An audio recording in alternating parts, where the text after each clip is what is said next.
제시로 한번 넘어가 보겠습니다. 자, 우선 어제 법무부 사면심사위원회에서 이제 이 8.15 사면에 대한 이제 이 결정을 했는데요. 네네. 일단 지금 현재 흘러나오는 이야기는 일단 이 김경수, 조윤선, 그다음에 뭐 원세훈, 그다음에 뭐 현기환 뭐 이런 분들을 이제 복권하고 또 사면하겠다 이런 결정을 내렸는데 아무래도 제일 관심은 김경수 전 지사에 대한 복권 문제일 겁니다. 자, 그런데요. 제가 이 갑작스럽게 어제 뭐 제가 그동안 복권할 것이라는 이야기는 좀 들었어요. 그러다가 복권이 안 한다는 쪽으로 내부적으로 결론이 냈다는 이야기를 들었습니다. 근데 갑작스럽게 복권이 결정이 됐습니다. 요건 팩트입니다. 그런데 그래서 지금 현재 대통령실 참모들도 굉장히 의아하다고 생각하고 있다는 전언이에요. 왜냐하면 대통령실의 어떤 논의 과정에서는 복권을 하지 않는 쪽으로 결론이 내려졌는데 대통령이 갑자기 휴가지에 가서 이거를 뒤집었다는 거죠. 그렇다면 왜 이렇게 갑작스럽게 결정을 했을까? 라는 데 대한 이제 의문이 분명히 있지 않겠습니까? 자, 우선 지금 김경수는 사면만 된 상태고 복권은 안 돼 있으면 2017년 12월까지는 피선거권이 박탈되는 거죠? 네네. 2027년. 27년. 네네. 네. 그래서 이제 제가 이걸 쭉 정리를 갖다가 해드리면 네. 일단은 김경수를 복권할 아무런 명분은 없어요. 왜 명분이 없느냐? 그 복권을 갖다가 해줄 때에는 쉽게 말하면 이제 권리를 회복시켜주겠다는 이야기 아니겠습니까? 네. 그러면 범죄를 저지른 사람이에요. 그러니까 김경수는 전과자란 말이에요. 네. 그러면 그런 사람에게 어떤 은전을 베풀려고 한다라고 하면 김경수 그 범죄를 저지른 김경수 전 지사가 내가 범죄 저지른 거에 대해서 깊이 사죄하고 네. 앞으로 이렇게 안 하겠다 반성한다 이런 게 있어야 되지 않습니까? 네네. 김경수가 이 범죄를 저질러 놓고 사과했다는 말을 반성한다는 말을 저는 한 번도 들어본 적이 저도 없어요. 들어본 적이 없습니다. 그런데 그 범죄가 뭐 예컨대 뭐 도둑질하거나 뭐 사기치거나 이런 범죄가 아니잖아요. 김경수의 범죄는 대선을 농락한 거였단 말이에요. 맞습니다. 대선의 여론을 조작하려고 했던 거잖아요. 그러니까 굉장히 민주주의의 근간은 선거제도인데 그 선거에서 민심을 왜곡시키려고 했던 그런 범죄를 저질러서 네. 그래서 김경수가 징역 2년 받으면서 법정 구속됐었어요. 네, 그렇죠. 그렇게 그 굉장히 위중한 범죄였는데 그럼에도 불구하고 대법원까지 확정되면서도 불구하고 한 번도 사과를 갖다가 안 했고 그다음에 그 대선을 통해서 실질적으로 이득을 본 사람이 누굽니까? 김경수입니까? 아니잖아요. 네. 그때 이득을 보고 대통령 된 사람이 누굽니까? 문씨죠. 문재인 대통령이잖아요. 네, 네. 그러면 문재인 대통령은 자기의 최측근이 이런 범죄로 인해 가지고 구속되고 형이 확정되고 그랬다라고 하면 그럼 국민들한테 정말로 미안하게 생각한다. 물론 저도 이 드루킹 그것 때문에 대선 결과가 바뀌었을 거라고는 생각은 안 하는데 그래도 어쨌든 선거 제도가 공정하고 명명백백하게 그렇게 진행이 됐었어야 되는데 그걸 혼탁하게 만들었으니까 그러니까 대통령 입장에서도 사과했었어야 된다고 저는 생각을 하는데 네. 김경수도 그렇고 문재인 전 대통령도 그렇고 단 한 번의 사과도 없었어요. 근데 그런 사람에게 사면을 시켜주고 그다음에 또 복권까지 해준다? 네. 사면이 언제 됐었냐면요. 2022년 12월 28일 날 됐었어요. 네, 그렇죠. 그런데 거기에다가 또 복권까지 해준다? 복권을 해준다라고 한 건 뭐냐면요. 피선거권을 회복시켜준다는 이야기고 그렇습니다. 그 이야기는 뭐냐면은 당신 국회의원 출마해도 된다. 경남도지사 또 출마해도 된다. 심지어 대통령 출마해도 된다. 이것을 해주겠다는 그런 이야기 아닌가? 그런데 과연 그것을 해줄 만한 명분이 있는 것인가? 저는 그 부분부터 좀 많이 의심이 된다 그런 네. 생각이 듭니다. 그러니까 이게 이제 어떤 다른 뇌물 범죄라든지 뭐 이런 어떤 그런 거 같은 경우하고는 좀 다른 차원 같아요. 뭐냐 하면 제가 말씀드리지만 이 문제는 선거 질서, 즉 국민의 어떤 민주적인 의사결정을 할 수 있는 의사결정을 하는 바로 선거라는 것들을 이거를 이제 조작한 거 아니겠습니까? 네네. 그렇다면 이 사람에게 가장 큰 죄는 뭐겠어요? 결국은 이 사람의 피선거권을 박탈하는 겁니다.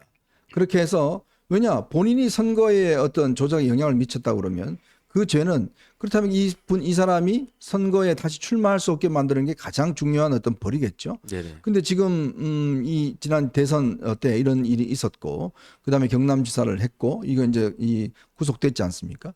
근데 문제는 김경수라는 사람은 분명히 선거에 나가겠다는 의지가 분명히 있는 사람입니다. 다음에 뭐 국회의원이든 뭐 지자체든 그다음에 대선이든 그리고 또 뭐 소위 이제 친문의 어떤 중심축이라고 이야기를 하고 있는 사람이에요. 즉 앞으로 선거 어떤 복귀가 예상되는 사람입니다.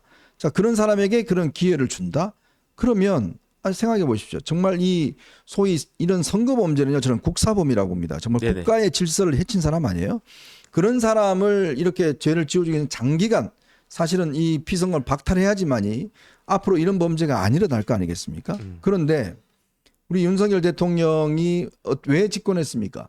공정과 정의의 어떤 이 가치 가지고 집권한 거 아니겠습니까?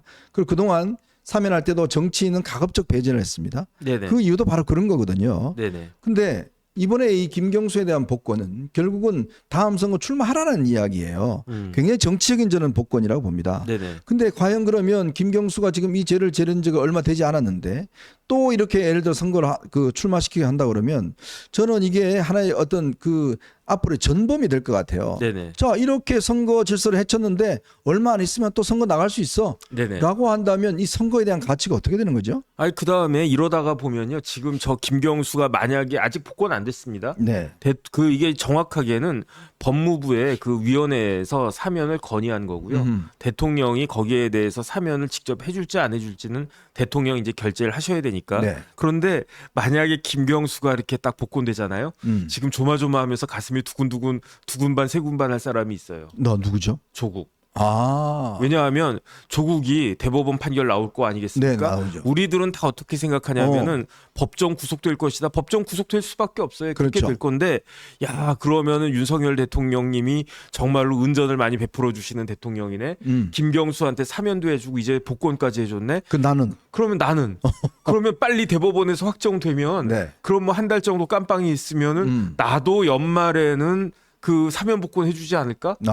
이런 기대를 조국한테 심어주는 것이 아닌가? 저는 그런 생각까지 형평성을 들더라고요. 따져보면 그럴 수도 있어요. 아니 뭐 김경수 같이 김경수에 비하면은 조국의 범죄가 네. 오히려 상대적으로 좀 덜하다고 볼 성격이 좀 여지도 다르죠, 있어요. 왜냐하면 그 조국의 범죄는 아주 비열한 개인적인 범죄지만 뭐 그냥 뭐 아주 지저분하지 않습니까? 네. 그런데 그럼에도 불구하고 김경수의 범죄는 우리나라 선거판을 좌지우지해가지고 대통령 선거에 조작을 갖다가 가한 사람이란 말이에요. 그러니까 그렇게 따지면 저 조국 입장에서는 경수에 비하면 내가 그래도 조금 더 죄질이 덜 나쁘네 이런 생각을 갖다가 하면서 그럼 나도 혹시 대통령님이 해주시지 않을까 이런 그 허황된 기대를 갖다가 해주게 되는 것이 아닌가 저는 그런 생각까지 듭니다.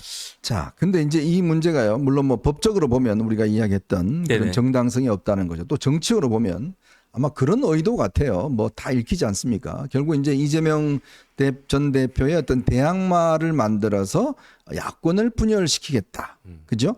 지금 친문 그다음에 친노들이 어디 갈 데가 없으니까 김경수를 통해서 뭉치게 만들겠다. 그러면 저쪽이 분열되면 우리한테 유리하겠다. 아마 이런 어떤 저는 정치 전략적인 차원에서 이거를 해주기 한 것 같은데 네네. 저는 이걸 딱 보면서 역시 하나는 알고 둘은 모르는구나라는 느낌이 있어요. 네네. 그게 왜 그러냐면 여러분 지난 총선 때 한번 기억을 해보시면 알 겁니다. 지난 총선 때요. 우리가 이재명 나오면 예를 들어서 뭐 1대1 한동훈 대 이재명 하면 굉장히 유리할 것이다라는 판단을 했습니다. 근데 조국이 나왔어요. 조국이 나오면서 처음에 사람들은 뭐 조국 저거 뭐 별로 뭐 영향 없을 거야 다 그렇게 판단했어요. 근데 어떻게 됐습니까? 이 조국이 돌풍을 일으켰지 않습니까? 조국이에 대해서 뭐 표가 확 하면서 전체 야권의 파이가 확 커져 버렸어요. 네네. 즉 조국이 나오면서 지역구는 지민 비조, 지역구는 민주당 비례대표는 조국 이렇게 되면서 투표를 하지 않으려고 하던 사람들 또 이 중도층에 있던 분들 이런 분들이 그래도 조국이 찍어주지 뭐 투표장에 나가버렸습니다. 사실 이번 선거에 총선에서 결정적인 저는 패인의 중에 하나가 바로 조국의 등장이었어요. 맞습니다. 조국이가 등장하지 않았으면 그나마 우리가 괜찮았을 거예요.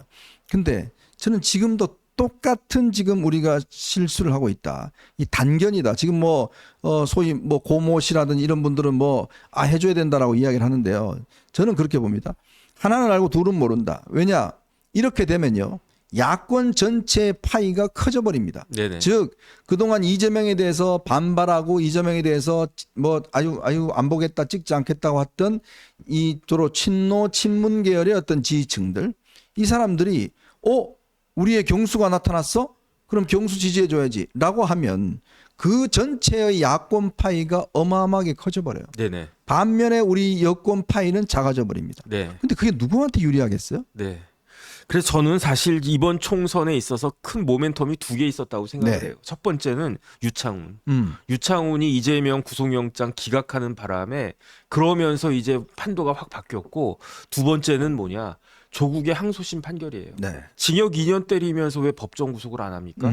만약에 조국 법정 구속했으면 조국당이라고 하는 건 존재할 수가 없었을 네. 거고요. 그러면 제 생각에 국민의힘이 일당이 될 수도 있었고 최소한 130석 정도는 지킬 수 있었을 거예요. 네. 그런데 뭐 지민 비조 비조 지민 뭐 이런 식으로 딱 되면서 그러면서 분위기가 으쌰으쌰하면서 야당 쪽으로 확 넘어가지 않았습니까? 네. 그러면서 100석이 간당간당 하다가 간신히 108석을 갖다 유지하는 것이다. 그다음에 개인적으로는요. 김경수가 저하고 대학 동기예요. 아, 그러시군요. 대학 동기인데 물론 이제 과가 다르니까 인류학과 나왔죠? 예, 그 김경수는 인류학과 나와서 제가 뭐 개인적으로 잘 아는 사이는 아닌데 그래도 이제 같은 학교 동기니까 네. 대충 뭐 한 다리 건너면 누군지 다 알지 않습니까? 김경수가 어떤 사람이냐면은 국회의원 보좌관 출신이에요. 그렇죠. 신계륜 의원, 유선호 의원, 임채정 의원 보좌관을 하다가 2002년도에 노무현 캠프에 합류해가지고 2006년도부터 이제 그 노무현 대통령 돌아가실 때까지 노무현의 그냥 수행 피서였어요. 네네. 김경수의 직함이 뭐였냐면 봉화재단 사무국장이었어요. 그렇죠. 그러다가 그 노무현 대통령 돌아가신 다음에 어떤 뭘 했느냐 국회의원 출마한 거예요. 그때부터. 그래가지고 2012년에 19대 낙선하고 그 다음에 경남지사 민주당에 나갈 사람 없으니까 또 나갔다 또 낙선하고 그러다가 2016년도에 그 20대 국회의원 당선되고 그때까지만 해도 뭐 김경수라고 하네 뺏지 않아 주웠네 이 정도였는데 그 다음에 2016년도에 국회의원 당선됐는데 그 다음에 뭐가 있었습니까? 이른바 국정농단 사건 막 있어가지고 그 문재인 대통령이 대통령 됐잖아요. 네. 그리고 난 다음에 2018년도에 경남지사가 되면서 갑자기 뭐 그렇죠. 친노의 갑자기 적자니 그렇죠. 뭐 친문의 핵심이 이렇게 딱 되어 있는데 본인의 포텐셜 같은 것들을 쭉 보면 그러면은 그렇게까지 그 친노의 핵심이다 뭐 구심점이다 그만한 역량이 있을까? 네. 많은 사람들이 의심을 하는데 김경수 가지고 이재명 대표한테 뭐 이렇게 스크래치를 갖다가 낼 수 있나? 그러니까 뭐 하나의 뭐 좌장 역할을 갖다가 할 수 있나? 그러지도 않을 것 같단 말이죠. 네. 그런데 지금 위원님 말씀하신 것처럼 김경수 등장함으로 인해 가지고 오히려 야권의 파이만 커지는 것이 아닌가? 저는 지금이라도 대통령이 그 복권을 안 하시면 되는 거거든요. 네. 지금 뭐 안 해도 돼요. 그 다음에 그 법무부에서는 건의하는 거니까 뭐 그 건의 뭐 했는데 뭐 내가 봤을 때 적절한 것 같지 않다. 그러니까 김경수 복권하지 않겠다. 이렇게 말씀하셔도 되는데 오히려 저는 지금 어떤 생각이 드냐면은 김경수 복권을 하지 않는 것이 그리고 그것이 민주당 사람 이재명한테 근데 이재명은 기분 나쁠 거란 말이에요. 엄청 기분 나쁘죠. 그러니까 민주당한테도 복권 안 하는 것이 더 좋은 메시지고 그다음에 지금 보면은 거의 대부분 그 보수층에서 제가 얼핏 듣는 느낌이 한 8대2 정도는 복권 반대예요. 네. 명분도 없고 실리도 없다. 저는 그런 생각하거든요. 이 부분에 대해서 대통령이 좀 제고해 주셨으면 좋겠다는 생각이 듭니다. 특히요. 이게 지금 이런 배경이 나온 이유가 얼마 전에 아마 여러분 그런 보도 혹시 보셨을 겁니다. 박영선 총리, 양정철 비서실장 이런 보도가 용산발로 기사가 나왔습니다. 그러다가 이제 대통령실에서 공식 부인을 했습니다만은 그러나 그 뒤에도 꾸준하게 뭐 양정철이 뭐 윤 대통령과 자주 만난다 뭐 이런 소문들이 나돌았어요. 그러면서 이제 양정철이 대통령에게 김경수 복권을 상당히 요구하고 있다.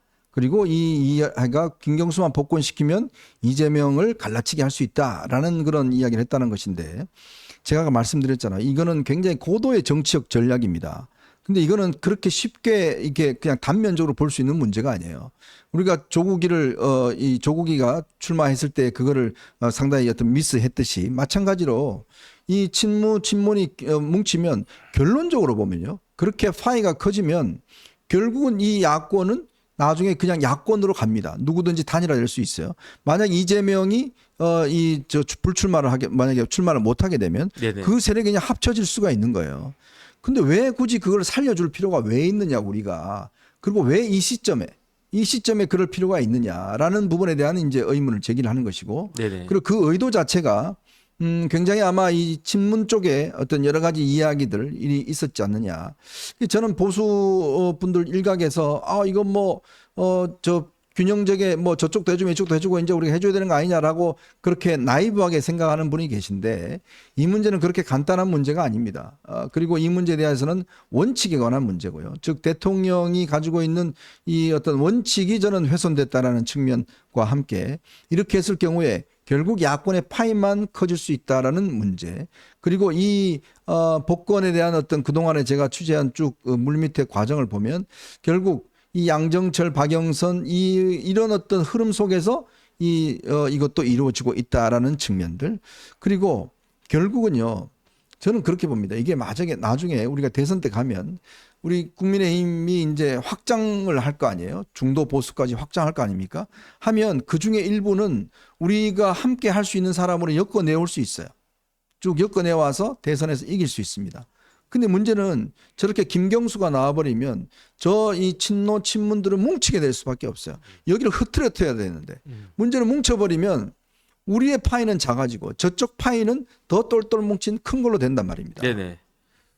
그 다음에 이제 김경수가 이제 진주 동명고등학교 나왔단 말이에요. 네. 그러니까 이제 진주 사람이고 영남 사람이다 이렇게 생각할 수 있는데 그런데 제가 이제 쭉 찾아보니까 김경수의 그 외삼촌이 있었어요. 네. 장교 출신인데 휴전선 통해가지고 월북했던 사람이에요. 그러니까 그때도 아마 그런 문제가 좀 있었을 거예요. 네네 이런저런 것들을 종합적으로 봤을 때 그 다음에 이제 김경수가 잘못했으니까 거기에 대한 법적 책임을 끝까지 부담하는 것이 맞지 않겠는가. 네. 저는 그런 생각이 들고요. 이런 식으로 사면하고 물론 이제 사면 복권 이런 권리가 대통령한테 주어진 삼권 분립을 초월하는 대통령 우리나라를 대표하는 우리나라 통치자로서의 그 권한은 맞는데 네. 그런데 이런 권한이 이런 식으로 사용되는 것이 그게 과연 맞는 것인가 많은 국민들이 좀 그 의심스럽게 생각하지 않나 저는 그런 생각이 듭니다.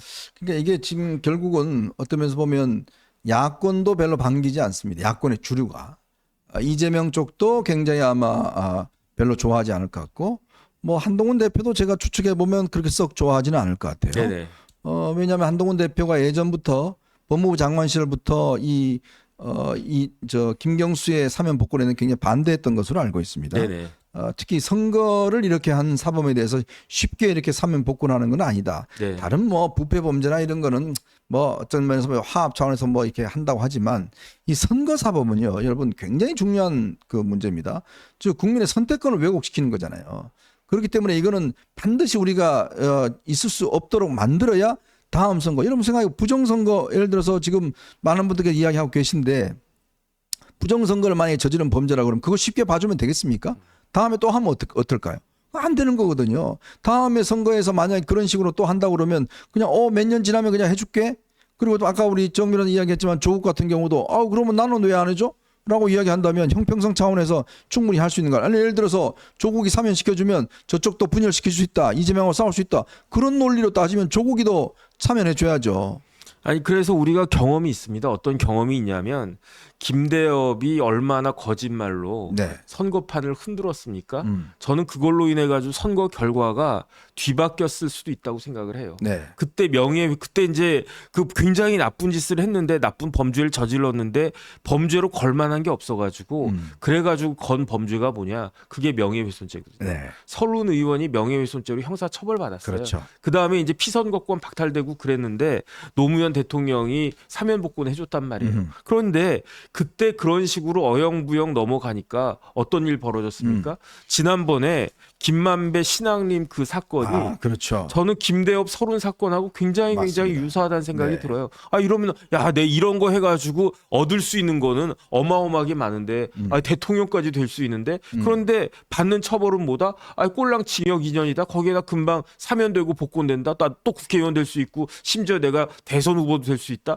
그러면 저 같아도 하겠습니다. 저 같아도. 가지고 이런 식의 법의 엄정함을 갖다가 보여줘야지 법이 이렇게 설렁설 누구한테는 아주 추상 같고 누구한테는 그냥 뭐 봄바람 같고 이래 가지고 법이 권위가 있을 것인가 저는 그런 생각이 듭니다.